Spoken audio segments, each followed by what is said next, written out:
河牌呢是一张叠牌5，这个时候呢小盲 all in， 然后比他多，他剩下52000，52000的话大约是17个大盲，然后他就说他应不应该跟注？其实你是会有比 K 还要更好的手牌去跟注，你也会有一些翻牌中同花的机会。但是呢，我认为 K 的顶对呢，在这种单挑的情况下呢，都是一个非常强的手牌。Hello， 大家好，我是小 P， 今天要来跟大家做 DC 手牌投稿解析。那在影片开始之前呢，跟大家讲一下我们的 EV 实验室上面有扑克文章、扑克新闻。更重要的是呢，我们有这个订阅影音服务。如果说你想要看到我参加一些线上的决赛桌，或者使用一些电脑软体来分析扑克手牌的话，那记得到我们的 EV 实验室去观看一下。那我们今天要做的这个手牌投稿呢，第一位玩家他问了一个问题这是一个翻牌前的问题他说当时的情况呢是一个锦标赛，剩下13个人，他在这个 UTG 看起来是6人桌的 UTG 所以严格来讲应该是 low 价位。low 价位他有12个大盲，他拿到了一对 K 他选择了最小加注这个时候呢看到了 CO 位的玩家大约有31个大盲，选择了 all in。然后 bottom 位的玩家呢，大概也有30个大盲，也 all in。这个时候呢，他就问 KK 到底要不要跟注？KK 还要问 ，KK 还要问好，我们认真讲KK 要不要跟注，或者是说，我觉得更重要的问题不是 KK 要不要跟注，而是说我们在这个位置应该要跟注到什么样的范围。首先我们要讲12个大盲，我们在前面的位置，我们的策略会不会只有全下或者是弃牌？答案是不会答案其实12个大盲呢，我们还是会有一个最小加注，所以我非常的喜欢他用一个最小加注的策略。那我觉得什么样的手牌适合最小加注呢？我觉得很明显的这个很强的手牌比如说1对10、1对9以上的手对，或者是一些同花的 AK、AQ、AJ。那如果是一些不同花的，比如说像是 A10、AJ、KQ 不同花，那我觉得直接 all in 可能会比较好。差别就是说，同花的手牌或者大对子的手牌呢，假设最小加注面对大盲的跟注，我们还是可以进行一个非常好的这个翻牌之后的一个策略。那如果说是不同花的手牌呢，我觉得直接 all in 其实策略上就不会差太多这是一个大致上翻牌前的一个手牌选择。所以呢，他选择了最小加注的时候，我们要想 CO 位30个大盲全下的范围大约是长什么样子首先，他对上的是 low 价位的玩家，所以我认为合理的范围呢，可能会是66以上的对子跟 A10不同花，又或者说可能是66以上的对子跟 AJ 不同花，大概是这样子的范围。可能会有一些 KQ 同花不确定，有的玩家会，有的玩家不会。KQ、KJ、QJ 同花，如果它松一点的话，可能会有这样子的范围。如果 CO 位的范围是这样子那请问一下 bottom 位的范围会是什么？那我觉得 bottom 位的范围呢，我觉得最边缘的手牌应该是99跟 Ace Queen。那我认为99跟 Ace Queen 的话，可能蛮接近的，但我觉得如果靠近决赛桌剩13个人嘛，99跟 Ace Queen 选择弃牌没有关系，但我认为以 bottom 位的位置，10以上的对子跟 AK 绝对不会弃牌嘛。AQ 同花可能有的人会弃，有的人不会弃，但我觉得大概是长这样的范围。根据这2位的范围了之后呢，我们要想我们要继续什么样的范围。我认为第一个，我们没有所谓套池的问题就是我们还有10个大盲，所以最主要的就是我们希望我们的手牌范围是至少要领先后面那位玩家嘛，因为他的范围最紧。那我认为呢，你今天的这个位置呢，你如果是 JJ 以上的对子跟 AK 的话呢，那我觉得都是一个明确的跟注。我觉得如果说你今天是10或99或者是 AQ 我觉得选择弃牌是没有关系的。所以呢，你的 KK 呢，当然是一个很明确的 all in， 只是运气不好遇到了2位玩家，分别是1位玩家是 AK， 1位玩家是 AA 但我觉得以整体来说呢，这个情况长期发生的话 ，KK 绝对是一个正 EV 的 all in。下一手牌呢是一个翻牌之后的状况，有效筹码大约是60个大盲我们这位玩家呢在 CO 位大约有60个大盲有效，选择了加注一个 A4梅花。他的对手呢在大盲位大约有54个大盲，有效筹码大约是接近50-60个大盲差不多，选择了跟注翻牌是 Q53梅花。所以是非常好，它的 A4梅花呢有一个同花顺 draw 的听牌非常的强。这个时候呢，大盲位的玩家过牌。那我认为以一个这样子的翻牌跟我们的实际上的手牌范围呢，应该会是一个相对高频率的持续下注。那我觉得可以简化成一个接近100%的全范围的下注，选择一个小尺寸。当下他也是选择了下注1/3大约是1.7个大盲底池5.5个大盲，选择1.7个大盲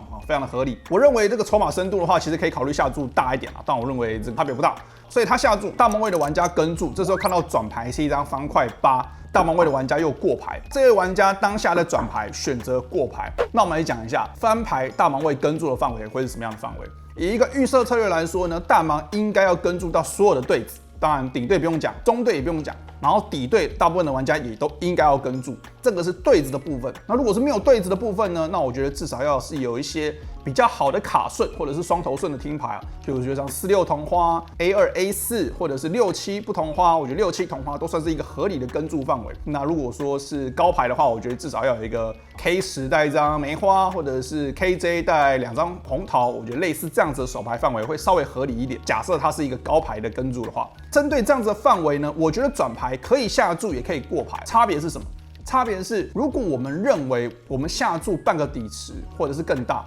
它有很高的机会会选择弃掉任何中对或底对啊，就任何的5或任何的3哦。那我认为这个下注是非常的好。但如果说这个对手会抵抗到正确的范围，也就是他如果是 A5，他不会弃牌，或者是一些好一点的，比如说6-6，他不会弃牌啊，那我觉得可能过牌好一点，但其实差别都不会太大，因为实际上你的手牌强度是非常的强哦，你有非常多的 outs， 就算他不弃牌，你还是很有机会呢，在合牌中一个很强的牌，然后可以赢他一个更大的底池。所以呢，当下他选择过牌，我觉得没有关系，但是你必须要意识到我刚刚前面讲的这些，他在大盲翻牌抵抗的范围大概是长什么样子，你才知道说应对策略大概会是怎么样子。最有趣的是什么？合牌是一张梅花 K， 他中了一个最大的牌 A 花，这个时候呢，底池8.8个大盲，他的对手 check， 然后这边他当然选择下注。那我觉得根据这个筹码量跟两极化的话，他选择了下注5.9个大盲，非常的合理啊。但我觉得他可以有一定的频率选择一个更大的下注尺寸，例如说可能是1.5个底池或者2个底池，就是你可以选择下到12个大盲，甚至到15、16个大盲，有一定的频率，我觉得挺好的。尤其是你有 A 花的时候，因为你是最大的同花嘛，要找到炸虎也非常的容易哦。譬如说你这边假设可能有 A4带一张梅花 A， 或者是任何的 A10带一张梅花 A， 我觉得都是一个合理的炸虎手牌选择。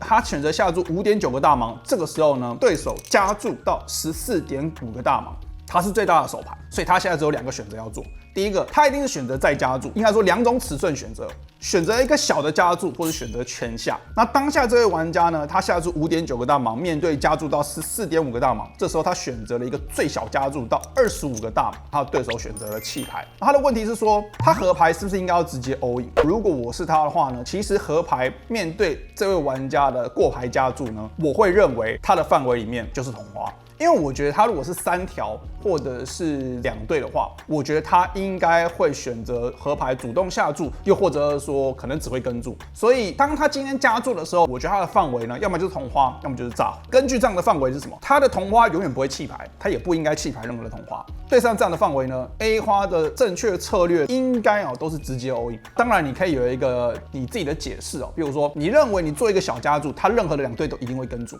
然后你认为你的大加注，他任何的2对跟3条都会弃牌，那当然你有可能会这样赢更多。但我们讲的是一个预设策略，当然你有你的资讯，那我觉得你可以根据这样的资讯自行做判断。但以我在一个旁观者的没有资讯的情况下呢，我会认为这个 A 花合牌最直觉的呢，就是一个直接 all in。所以呢，他做了一个最小加注之后，他的对手弃牌啊，然后他也开牌啊，他的对手是 Q8不同花，也是在转牌中了2对。但我认为他的对手打得非常的不好，因为我认为他的手牌呢不适合在合牌选择过牌加注，应该是自己主动下注，然后被加注之后呢，可以考虑抓炸。当他今天过牌，你下注，他在加注的时候，你这个位置上呢，其实很难会有比 Q8 更弱的牌选择跟注。也就是说，某种程度上，他是在拿 Q8 炸虎，因为会跟注的价值手牌基本上都会比 Q8 来的大。我觉得可能是 KQ 2对，或者是3条，我觉得都会是比他强的一个范围啊。所以我觉得对手呢处理的也不是很好。那我们讲下一手牌，下一手牌呢也是一个锦标赛，它是一个6人桌的猎人赛。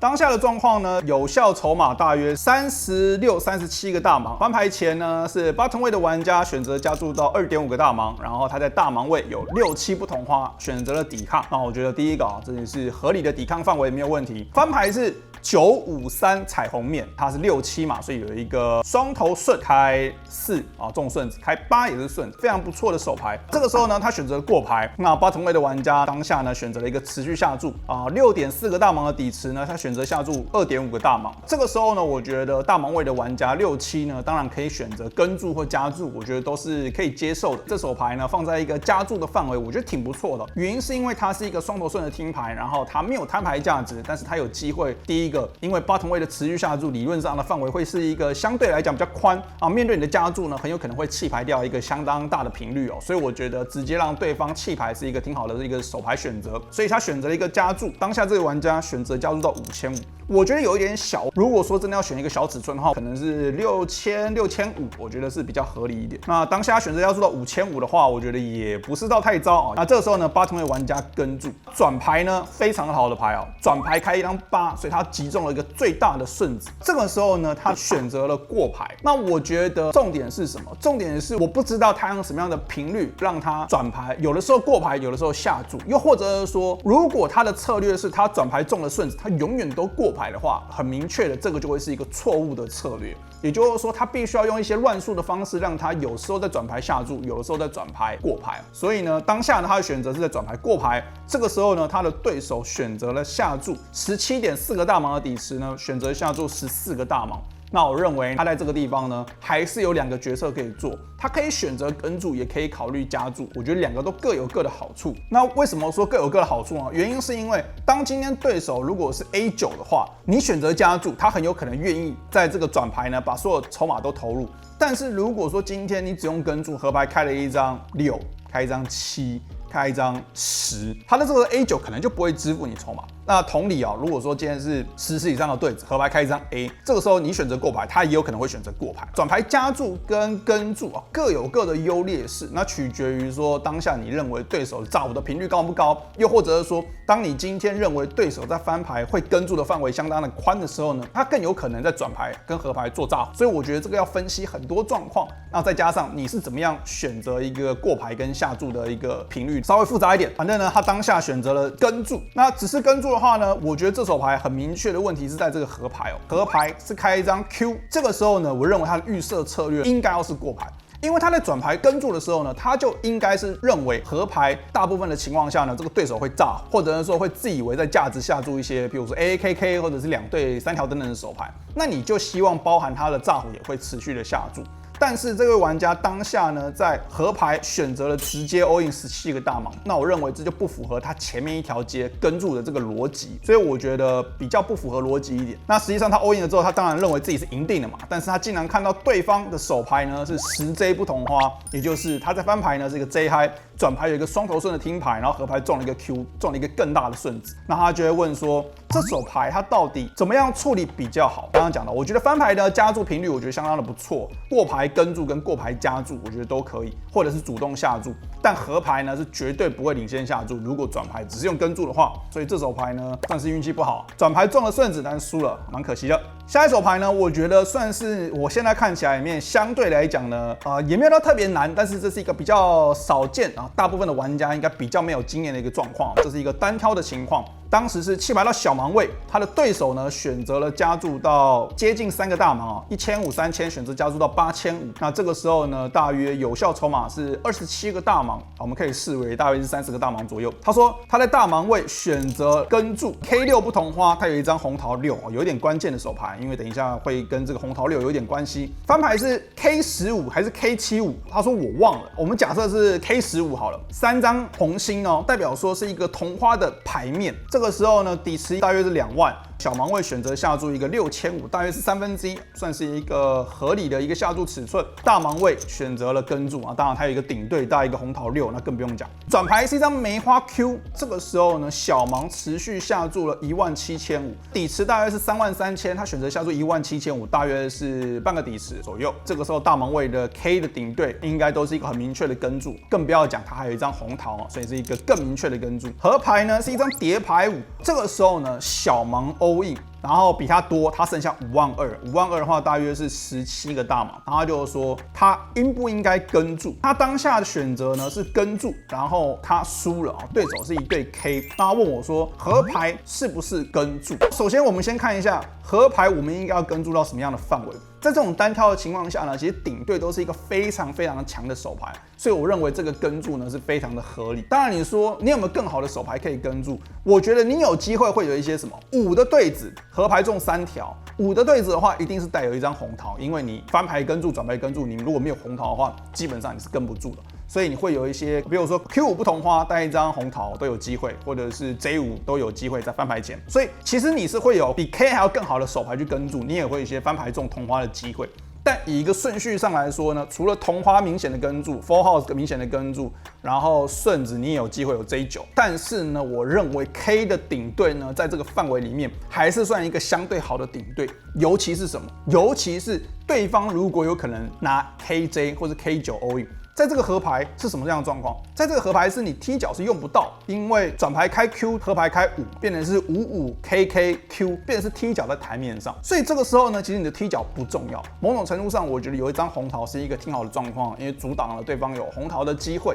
所以我觉得这应该是一个蛮明确的跟注，只是你当下看到的对方是一对 K 哦，但我认为长期来说呢，你绝对看得到一些随机的炸，所以我觉得这一个 K6带一张红桃，我觉得会是一个相对边缘，但你理论上来说呢是必须要跟注的一个手牌。好，那今天呢就是我们手牌投稿解析的一些问题手牌。如果说你有任何扑克手牌问题想要问我的话，欢迎到我们的下方资讯栏，到我们的 Discord 手牌投稿区。投稿你有问题的手牌，记得提供的手牌资讯要越完整，我们越有机会呢选择你的手牌来做一个回复。好，我是小 P， 喜欢我的影片的话，记得订阅分享，大家拜拜。